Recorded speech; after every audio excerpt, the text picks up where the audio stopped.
रोटी के साथ में। मुझसे बहुत सारे भक्तों ने पूछा था कि माता जी, हमारे घर में कुछ सदस्य शराब पीते हैं और शराब पीने के कारण उनका परिवार बर्बाद हो जाता है। तो एकदम सरल और आसान सा, बिना 1 रुपया खर्चा करे हुए आप लोगों को मैं यहाँ छोटा सा प्रयोग देने जा रही हूँ। इसको करिए, इससे कोई नुकसान नहीं है। यदि आपके घर में कोई व्यक्ति शराब पी रहा है तो आपको कुकुरमुत्ते को थोड़ी ज़्यादा मात्रा में उखाड़ना है।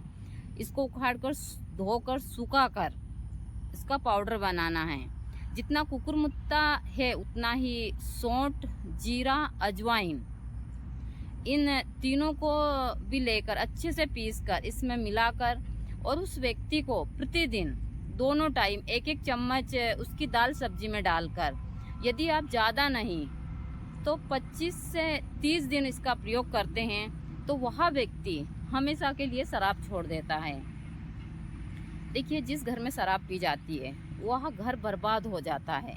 तो यदि आपके घर में भी इस प्रकार की चीज़ें हैं तो इन प्राकृतिक वनस्पतियों का इस्तेमाल कर कर आप अपने घर के व्यक्ति की शराब को छुड़ा सकते हैं। इनमें कोई नुकसान नहीं है और ज़्यादा आपके पैसे भी खर्चे नहीं होंगे, सिर्फ थोड़ी सी सावधानी रखनी होगी। तो आप घर बैठे इस कुकुरमुत्ते से शराब छुड़ा सकते हैं। इसको मशरूम बोलते हैं, कुकुरमुत्ता बोलते हैं, और भी बहुत सारे इसके नाम हैं। लेकिन इसकी सब्ज़ी काफ़ी टेस्टी होती है और बहुत ही ताकतवर होती है।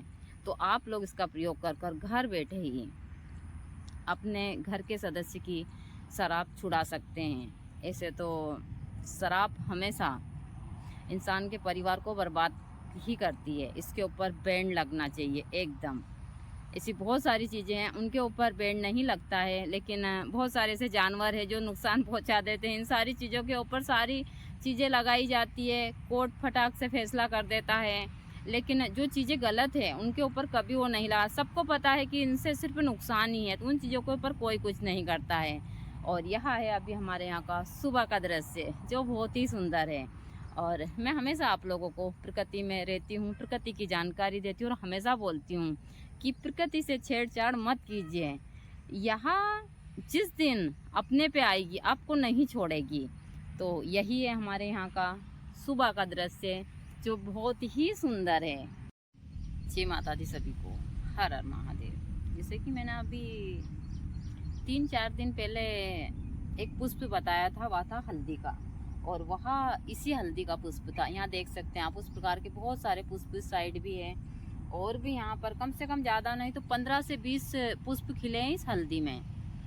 कहते हैं ऐसे हल्दी में पुष्प नहीं खिलते हैं, लेकिन जहाँ पर हल्दी में पुष्प खिलते हैं वहाँ पर प्रकृति की एक विशेष कृपा होती है। और हमारे यहाँ आप लोग लगातार देख रहे हैं कि जून जुलाई के महीने से ही यहाँ पर हल्दी में पुष्प खिल रहे हैं। और सभी पुष्प यहाँ पर, जैसे मैं हमेशा बताती हूँ कि यहाँ ज़्यादा नहीं, तो हमारे यहाँ पर 5 से 6 प्रकार की हल्दी है। काली हल्दी है, यहाँ पर 4-5 जंगली हल्दियाँ हैं, दूसरी यहाँ पर जो भी हम खाने में इस्तेमाल करते हैं वह वाली हल्दी है, सारी चीज़ें हैं। और इन सभी हल्दियों में पुष्प खिल रहे हैं, या नहीं है 1-1 साल की में ही खिल रहे हैं। जिन मतलब इन हल्दी के पौधे को मैंने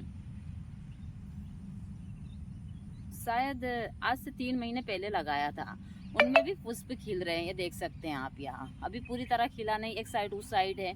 इसी प्रकार से पूरी हमारी जो है लाइन है या हल्दी से भरी हुई है और सभी में ही पुष्प खिले हुए हैं। हमने इसको यहीं लगा दिया था। तो यही होती है प्रकृति की कृपा। मैं हमेशा बोलती हूँ कि प्रकृति के साथ आप एक अच्छा संबंध बनाकर रखिए ताकि प्रकृति आपको बहुत कुछ दे सके। और यह हमारे यहाँ सुबह का दृश्य है। यहाँ पर हमने बहुत सारी ऐसी वनस्पतियाँ लगा कर रखी है और मुझको इनको सारी चीज़ों उस हिसाब से करने में बहुत मेहनत लगती है, ऐसा नहीं है। यहाँ है मोहिनी का पौधा। पता नहीं शहरों में लोग बाग किस चीज़ को मोहिनी बोलते हैं, सारी चीज़ें, लेकिन 80 वाला मोहिनी का पौधा यही है जो अब काफ़ी बड़ा हो चुका है हमारे यहाँ पर। मोहिनी की जड़ बहुत सारी चीज़ों में काम आती है और सिर्फ ऊर्जा के रूप में। बहुत सारे लोग अभी टिप्पणी कर देंगे कि माता जी आप तो एक साधक हो या वशीकरण की चीज़ें सारी देती हो, बहुत सारी चीज़ें हैं। तो सबकी अपनी अपनी सोच है। मैं जिस प्रकार से काम करती हूँ, मैं एक साधक हूँ और मेरा कर्तव्य बनता है हर एक चीज़ की जानकारी देना। अब यह आपकी मर्जी है कि आप इन चीज़ को कैसे लेते हैं। तो जो लोगों की सोच है वहाँ बहुत अलग है। भाई मैं उन चीज़ों के बारे में बाद में भी सारी चीज़ें बताती हूँ कि यह किस काम में आती है सारी चीज़ें, चाहे पथरी के लिए हो, मत्स्य के लिए हो, शुगर के लिए हो। यह वनस्पतियाँ चमत्कारी प्रभाव दिखाती है और ये चीज़ें मैं हमेशा बोलती हूँ यदि आप सही तरीके से इन चीज़ों का इस्तेमाल करते हैं तो। मैं हमेशा हमने यहाँ पर जैसे कि हथौर है, आप देख सकते हैं यहाँ पर ये वाला पौधा है। इससे आपका कितना भी भयानक मसा क्यों नहीं हो, चाहे वह खूनी बाबासीर हो या फिर मत्स्य वाला बाबासीर हो, किसी भी प्रकार का बाबासीर हो, वह बाबासीर चमत्कारी ढंग से 10 से 12 दिन के अंदर गायब हो जाता। यह एकदम सत्य है। और बहुत सारे लोग बोलते हैं मुझे कि आप यहाँ वनस्पति की जानकारी देते हैं, तो आपने, हाँ, हमने कई भक्तों के ऊपर पहले इस्तेमाल किया इन चीज़ों को। दूसरा, मस्से की शिकायत तो मुझे आज से, मतलब जब अमन बाबा पैदा हुए थे तब से मुझे मस्से की शिकायत हुई थी। फिर मैंने वनस्पतियों का इस्तेमाल किया था, उसके बाद से आज तक मुझे कोई वो नहीं है। कभी मुझे गुरुजी के टाइम के ऊपर मैं कई दिन तक खाना नहीं खाती थी, तो मुझे 3-3 4-4 दिन हो जाते थे शौच के लिए, लेकिन फिर भी नहीं। यदि इंसान, जिस व्यक्ति को मस्से की बीमारी हो और वह 24 घंटे भी शौच नहीं जाता है, यानी कि लेटरिन, तो फिर उसको भयानक उस हिसाब की चीज़ें हो जाती है। लेकिन अब मुझे कोई उस हिसाब की, ना तो कुछ मस्से वगैरह कुछ नहीं होता और वह दर्द भयानक होता है। पथरी के लिए मैं हमेशा बताती हूँ, पत्थर चट्टे के लिए हमारे यहाँ काफ़ी मात्रा में है। जोड़ों के दर्द के लिए इन हल्दी वल्दी सारी चीज़ें, और यह सब उसी हिसाब से ठीक भी होती है। तो आप लोग इन वनस्पतियों का प्रयोग करते हैं तो यह चमत्कारी ढंग से कि बहुत सारी बीमारियों को ठीक करती है। तो कर जरूर देखिए और अपने घर के ऊपर वनस्पति भी लगाइए। अभी सुबह का समय है, सुबह का दृश्य बहुत ही सुंदर है, आप लोग देख सकते हैं। यह है हमारे यहाँ का सुबह का दृश्य जो देखते ही बनता है। लेकिन इस तालाब के बारे में मैं हमेशा जिक्र करती हूँ कि इसमें बहुत सारा कचरा है, और यहाँ जो कचरा है यदि साफ हो जाता है तो मेरा आश्रम एकदम स्वर्ग हो जाता है। दूसरा, मैं कोशिश कर रही हूँ कि मुझसे जितना हो रहा है, जिस प्रकार का मैंने यहाँ इस साइड में पौधे सारे लगाए हैं, मैं चाहती हूँ यहाँ पूरी जो पाल है इसके ऊपर, पूरी के ऊपर इस प्रकार के पौधे लग जाए। यहाँ मतलब 10 से 12 एकड़ का यह तालाब है, लेकिन मुश्किल से इस समय के ऊपर 5 एकड़ का भी नहीं होगा। सभी लोगों ने कब्जा कर लिया, सारी चीज़ें हैं, लेकिन इससे फ़ायदा सभी को ही है। तो यही मेरी सारी चीज़ें हैं और इसी हिसाब से सब कुछ चलता रहता। तो यही हमारे यहाँ सुबह का दृश्य है, और सुबह का दृश्य बहुत ही सुंदर है, देख सकते हैं आप लोग। मैं प्रकृति के बीच रहती हूँ, सारी चीज़ें प्रकृति ही ढंग से मेरे यहाँ पर सब कुछ है।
पर अमृत बरसाने वाली, विपदा मिटाने वाली, सतियों के सत को संहारती ओ मैया,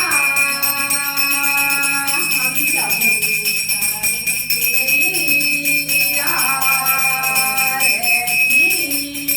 आदि शक्ति भगवती भवानी हो जग की हितकारी, जिसने याद किया आई माँ करके पारी, मैया करती कृपा कृपाली, रखती जन की रखवाली, दुष्टों को पद में माता मारती ओ मैया, हम सब उतारे भक्त तुम्हारे नित दिन मैया, तेरे ही गुण गावे, मन वंचित वर दे दो हम। चीज़ें करती हूँ, आप लोगों को हमेशा प्राकृतिक चीज़ों की जानकारियाँ देती रहती हूँ, लेकिन मैं हमेशा बोलती हूँ कि कभी भी प्रकृति के साथ खिलवाड़ मत कीजिए, क्योंकि जब प्रकृति अपने पे आती है तो सब कुछ धारा का धारा रह जाता है। आज हम देख रहे हैं, चाहे हिमाचल प्रदेश हो, उत्तराखंड हो, जम्मू कश्मीर हो, जहाँ पर आज पहले यहाँ सारी चीज़ें हम पिक्चरों में और इन सारी चीज़ों में देखते थे, लेकिन आज वहाँ सभी हम आँखों से देख रहे हैं। पहले हम सोचते थे कि यह एआई की मदद से बनाया गया होगा, लेकिन वहाँ सब आज हकीकत है। तो यही होता ही है प्रकृति के साथ छेड़छाड़ का नतीजा। दूसरा, हम लोगों की गलती है। भाई हम यहाँ पर रहते हैं, यहाँ पर बहुत सारे ऐसे जानवर है, सारी चीज़ें हमको पता है, तो हमको उनसे कैसे सुरक्षित रहना है यह हमारी जिम्मेदारी है, उनकी नहीं है। तो जहाँ आप रह रहे हो वहाँ पर आप खुद वहाँ रहने के लिए गए, बहुत सारी चीज़ें हैं, तो आपकी अपनी सुरक्षा खुद को ही करनी चाहिए, ना कि हम सरकार को दोष दे, भगवान को दोष दे। यह प्रकृति है, यह अपना रूप दिखाएगी। तो इसलिए मैं हमेशा बोलती हूँ प्रकृति से छेड़छाड़ मत कीजिए, जितने हो सके इतने पेड़ पौधे लगाइए और इस प्रकृति के हिसाब से चीज़ें कीजिए, ताकि यह आपको हर एक क्षेत्र में सिर्फ जीवन ही दे, ना कि आपका जीवन छीने। लेकिन आज के उसमें इंसान ने प्रकृति को मजबूर कर दिया है इस प्रकार का प्रलय लाने के लिए। इसे बहुत तकलीफ होती है। आज 3 दिन से जो भी न्यूज़ देख रहे हैं, अभी हम धराली से निपटे ही नहीं थे उन चीज़ों से, तो अब जम्मू कश्मीर में यह सारी चीज़ें हुई है और इतना भयानक हादसा हुआ है कि देखते हैं तो रूह कांप जाती है कि उन लोगों के साथ में किस प्रकार से सारी चीज़ें बीती होगी। इसलिए मैं हमेशा सभी को बोलती हूँ कि पेड़ पौधे लगाइए, जितने हो सके आप सारी चीज़ें की। अभी हम सोचिए कि हम एकदम सुरक्षित स्थान के ऊपर है, सारी चीज़ें हैं, नहीं। आप प्रकृति के साथ कभी भी छेड़छाड़ मत कीजिएगा। यहाँ पर जो चीज़ें जैसी है वैसी ही रहने दीजिए। और आज के उसमें पता है मैं ज़्यादातर विरोध करती हूँ किस चीज़ का, जैसे कि मैं अभी डॉग वगैरह सारी चीज़ें हुई है उसका, अभी सभी लोग यहाँ बोल रहे हैं कि वहाँ पर डॉग ले जाओ, क्योंकि इंसान उन चीज़ों को ढूंढने में असफल हो रहा है और वहाँ पर सभी मांग कर रहे हैं कि डॉग लेकर जाओ, वो सारी चीज़ें। तो आज इन चीज़ों की ज़रूरत पड़ रही है, क्योंकि प्रकृति से यही लोग निपट सकते जो प्रकृति में रहते हैं। तो यहाँ सारी चीज़ें सभी को समझनी चाहिए। मुझे कुछ भक्त ने बोला था कि आप जो यहाँ आपके जो डॉग है वो आप उस हिसाब से रख रही है, लेकिन बहुत सारे मेरे पास वीडियो भेजे बच्चों को काटते सारी चीज़ें। आज आप क्या करोगे, किसको दोषी ठहराओगे इसके लिए? प्रकृति के लिए हम खुद दोषी है इसके लिए। तो यही सारी चीज़ें हैं। तो प्रकृति के साथ कभी छेड़छाड़ मत कीजिए। हमारे यहाँ इतनी ज़्यादा बारिश नहीं है, लेकिन इस साल जो बारिश हुई सभी लोग बोल रहे हैं कि हमने ऐसी तबाही पहले कभी नहीं देखी। और इन सारी चीज़ों के बारे में हमारे जो भी उस हिसाब के लोग हैं उन्होंने पहले ही बता दिया था। तो यही सारी चीज़ें हैं, मैं तो यही बोलती हूँ। कि ईश्वर का वास है प्रकृति में, लेकिन आप लोग प्रकृति को कभी मत। मैं एक महिला बोल रही थी कि मेरे सामने ही जो कान्हा जी की मूर्ति है, मंदिर और मूर्ति सब वहाँ बह रहे थे, हम कुछ नहीं कर सके। तो यह प्रकृति है, यह मूर्ति आपकी बनाई हुई है, वह नहीं छोड़ेगी, चाहे कुछ भी हो जाए, सबको लेकर जाएगी। तो यही सारी चीज़ें हैं। तो प्रकृति के साथ आप एक अच्छा संबंध बनाकर रखिए, ना कि आप प्रकृति से छेड़छाड़ कीजिए। हमारी चीज़ें तो यही हैं। हम यहाँ जब से आए हैं, हमने यहाँ पर पेड़ पौधे ही लगाए। आप देख सकते हैं ये जितने भी पेड़ पौधे यहाँ हैं, इस साइड में इतने बड़े बड़े आप जो यहाँ सब पेड़ देख रहे हैं, पूरे हमारा आश्रम अब दिखता भी नहीं है। पहले तो यहाँ पर खाली खेत थे, लेकिन आज हमारा आश्रम रोड से भी नहीं दिखता। इतने सारे यहाँ पर पेड़ पौधे, सारी चीज़ें हैं। और मैं इस तालाब के बारे में काफ़ी बहस करती रहती हूँ कि तालाब का गहरीकरण हो। मैं इसीलिए चाहती हूँ कि मैं यहाँ पूरे इसके ऊपर इस प्रकार की चीज़ें, जब तक इस शरीर में रहूँ, यहाँ पर पूरे पेड़ पौधे सारी चीज़ें लगा दूँ और सारी चीज़ों को उस हिसाब से सुरक्षित कर दूँ, ताकि आने वाली पीढ़ी बहुत सारी चीज़ें अच्छे से भोग सके। तो यही है हमारे यहाँ का आज का सुबह का दृश्य। और माँ प्रकृति की ऐसे हमारे यहाँ तो बहुत कृपा है। मैं प्रकृति को एक देवी के रूप में पूजती हूँ यहाँ पर, हर एक वनस्पति, सारी चीज़ों को। और यह हमारे यहाँ का सुबह का दृश्य है 6 बजे का, जो हल्का कोहरा है और कोहरे के साथ में इस प्रकार का दृश्य है। लेकिन आत्मा बहुत ही दुखी है, यह सारे दृश्य देखकर रूह कांप जाती है। मैं सुबह जल्दी उठती हूँ 3 बजे, तो जब भी मैं उठती हूँ तो मैं सबसे पहले समाचार वगैरह ही देखती हूँ। तो उन सारी चीज़ों में यही सब देख रही हूँ। तो ठीक है, जो प्रकृति करती, जाना तो सभी को ही है, लेकिन इतनी जो भयानक तरीके से यह सारी चीज़ें होती है, दिल को बहुत तकलीफ पहुँचाती है।